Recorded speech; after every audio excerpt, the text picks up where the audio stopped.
18 juin 1940. Le général de Gaulle vient de lancer son appel. Mais rien ne permet de présager que la France libre trouvera un lieu où ancrer sa résistance. L'administration, dans sa majorité, reste fidèle au régime de Vichy. C'est un homme issu des colonies françaises qui concrétisera l'espoir et permettra aux insurgés de s'appuyer sur un territoire. Félix Éboué, gouverneur du Tchad. Le 26 août 1940, sur son impulsion, le Tchad rallie la France libre. Peu à peu, les autres territoires de l'Afrique équatoriale française le rejoignent. C'est de là que s'organise la reconquête. Mais d'où vient cet homme providentiel ? Le 26 décembre 1884, à Cayenne, Félix Éboué vient au monde, fruit des amours légitimes d'un chercheur d'or et d'une épicière. Rien dans sa naissance ne laisse présager son étonnant destin. Mais Félix est doué. Boursier, il entre à l'école coloniale de Paris, puis est envoyé comme administrateur en Afrique équatoriale française. Après le Congo, il passe 20 ans en Oubangui-Chari. Il tombe amoureux de ce pays, de sa culture. Il fait construire des routes, des écoles, favorise le développement des cultures agraires et le rayonnement de la culture locale.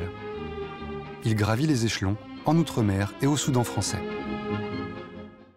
C'est au Tchad, dont il devient gouverneur en 1939, qu'il voit grandir la menace de guerre. Il s'y prépare, il prépare le territoire qu'il administre. Mais rapidement, c'est la défaite. Félix Éboué ne peut s'y résoudre. C'est moi, Félix Éboué, un Guyanais qui veut vous exprimer sa fierté et sa joie de vous voir enfin rallié à la cause sacrée. Je sais ce dont vous êtes capable. Vive de Gaulle! Vive la Guyane française! Vive la France!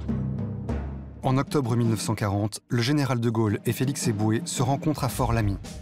De Gaulle le nomme gouverneur général de l'Afrique équatoriale française. Son territoire offre au combat des Alliés une importante base d'appui matériel et humaine. L'ennemi a cru que par l'abominable armistice, il en avait fini avec la France. L'ennemi s'est trompé.